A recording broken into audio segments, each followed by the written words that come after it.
আজি ভিডিঅ'টো মই দিব লাগে নে নালাগে মানে মই কি ক'ম মোৰ একো ভাষাই নোহোৱা হৈ গৈছে। আজি আমাৰ মামা কাকা ঢুকালে ৰাতিপুৱাই। তেওঁৰ বয়স 100 বছৰ পাৰ হ'ল। ৰাতিপুৱা এনেকুৱা এটা খবৰ পাই একদমেই ভিডিঅ' কৰিব মন যোৱা নাছিলে, কিন্তু যিহেতু নিজকে কথা দি থৈছিলোঁ যে মই এই 30টা দিন ভিডিঅ' কৰিমেই আৰু আপোনালোকলৈ বুলি আগবঢ়ামেই, সেইবাবে আজিৰ ভিডিঅ'টো কৰিলোঁ। ৰাতিপুৱা কি খালোঁ সেয়া দেখিলেই নহয়, আৰু দেখিছেনে আমাৰ এগৰাকীয়ে সনা ভাত এৰি লৈ কি খাইছে, মোৰ ভাগৰ চাহকাপ আৰু ঘিলা পিঠা। আৰু এইফালে মায়ে গাখীৰ খীৰাবলৈ লৈছে আৰু ময়ো ছোৱালীক লৈ পেলাই মাক দেখুৱাবলৈ আহিছোঁ।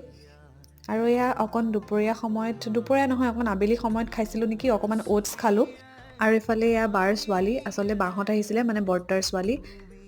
বাৰ যিহেতু নিজৰ মামা কাকাওক হয়, গতিকে বায়ে ৰাতিপুৱাই খবৰ ল'বলৈ আহিছে আৰু এতিয়া সন্ধিয়া যাবলৈ ওলাইছে ঘৰলৈ। আৰু বাৰ ছোৱালীয়ে আজি আমাৰ ৰুক একদম হেঁপাহ পলুৱাই লৈছে।